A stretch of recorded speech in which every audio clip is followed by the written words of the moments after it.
प्रश्न कर रहे हैं डॉक्टर सोनाली शास्त्री। तो हाँ, राष्ट्रीय दिगंबर जैन युवा महासंघ के गितीश जी जैन वे अपना प्रश्न गुरु चरणों में करें। सभी अपने पूरे साथियों के साथ में जो हर रीस गुरुओं के सपनों को साकार करने में लगे रहते हैं, ऐसी राष्ट्रीय दिगंबर जैन युवा महासंघ के सभी सदस्य एक साथ हो जाए। वे अपना प्रश्न भी गितेश भाई कर ले, फिर और बुला लेंगे और उसके बाद भी तैयार रहेंगी। आज प्रतिभा स्त्री की बहनें यहाँ पर उपस्थित है और वे अपना एक प्रश्न गुरु चरणों में करेंगी। भगवान नमोस्तु नमोस्तु नमोस्तु। जैसे भगवान बोलो। भगवान आज आपके समक्ष हम लोग जब प्रस्तुत हुए थे तब आपने जबलपुर के नवयुवकों का इतिहास बताया था कि जबलपुर की नवयुवक पिछले 30 साल से आपके चरणों में और आपके मार्गदर्शन 40 साल से आपके मार्गदर्शन में कार्य कर रहे हैं। हम महाराज जी हम लोग देखने आए हैं, हम लोग आगे पीढ़ी बढ़ रही है, तो जो युवा वर्ग है वो धर्म से रुचि नहीं रखते और कार्य में धार्मिक कार्यों में आगे नहीं आते हैं, तो उनको कैसे प्रोत्साहित करें और आप मार्गदर्शन दें कि उनको भी धर्म के कार्यों में आगे बढ़ा सकें। बहुत अच्छा सवाल है और ये सवाल केवल जबलपुर के लिए नहीं, पूरे देश के लिए, सब जगह। सबसे पहले इसके कारणों को हमें समझना चाहिए, फिर इसके निवारण के उपाय की चर्चा करें। इसका सबसे बड़ा कारण तो ये है कि वर्तमान में सामाजिक व्यवस्थाएं बदल गई, व्यवसाय का तौर तरीका भी बदल गया, परिवार की आंतरिक संरचना भी बदल गई।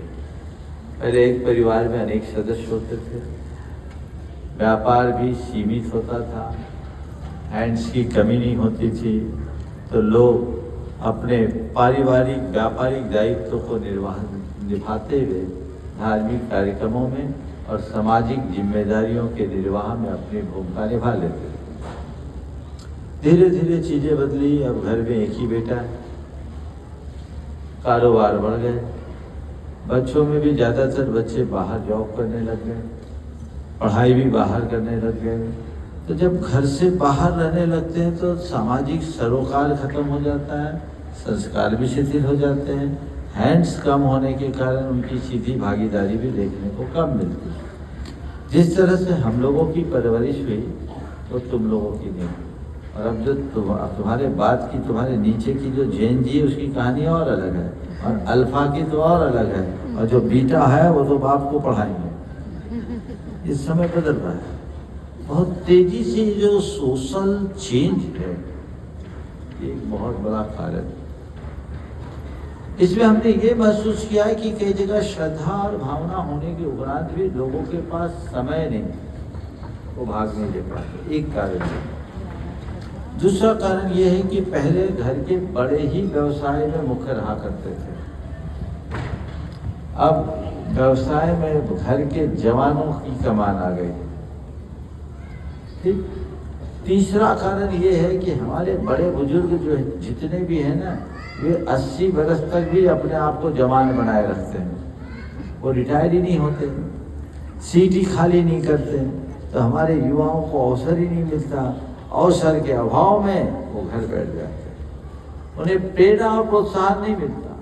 प्राय सभी धार्मिक सामाजिक संस्थाओं में जो जमे हैं चेहरे 10-5, 30-30, 40-40 वर्ष से, वो जब तक निपटेंगे नहीं तब तक सीट खाली नहीं होगी, और जब तक सीट खाली होगी तब तक उनके बच्चे जवान बूढ़े हो जाएंगे। ये एक बहुत बड़ी समस्या है। फिर एक कारण इसका ये है कि आज का युवा पारंपरिक तरीके से चीज़ों को अपनाने को तैयार नहीं होता, उसे बड़े लॉजिकल और साइंटिफिक तरीके से प्रैक्टिकल वे में समझाने की जरूरत है। यदि उसे समझा दिया जाए तो बहुत अच्छे से आगे बढ़ता है। तो हमें आज के युवा को एक अच्छी प्रेरणा देनी चाहिए, और प्रेरणा देनी नहीं चाहिए, उसके अंदर प्रेरणा जगानी चाहिए। उसे अवसर दे, उसे प्रेरित करे, उसे प्रोत्साहित करे और धर्म थोपे नहीं, धर्म उनके भीतर जगाए, प्रगटाए। तुम जैसे युवाओं से मैं कहूँगा, अपने साथियों को धीरे धीरे प्रेरित करो, वो धीरे धीरे जुड़ते हैं तो नयों को मौका दो। बड़े बुजुर्गों से भी मैं कहता हूँ कि वे कुछ दायित्व बच्चों को भी देना शुरू करें।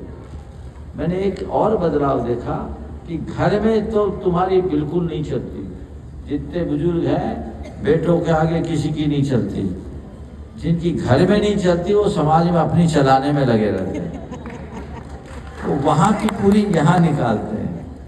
तो फिर इनको अवसर कहाँ मिलेगा?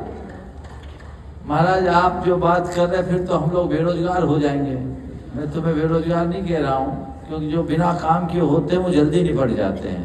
काम करते रहो तो आखिरी तक अच्छे बने रहोगे, इसलिए मैं उसका निषेध नहीं कर रहा हूँ, पर हमें अवसर देना चाहिए।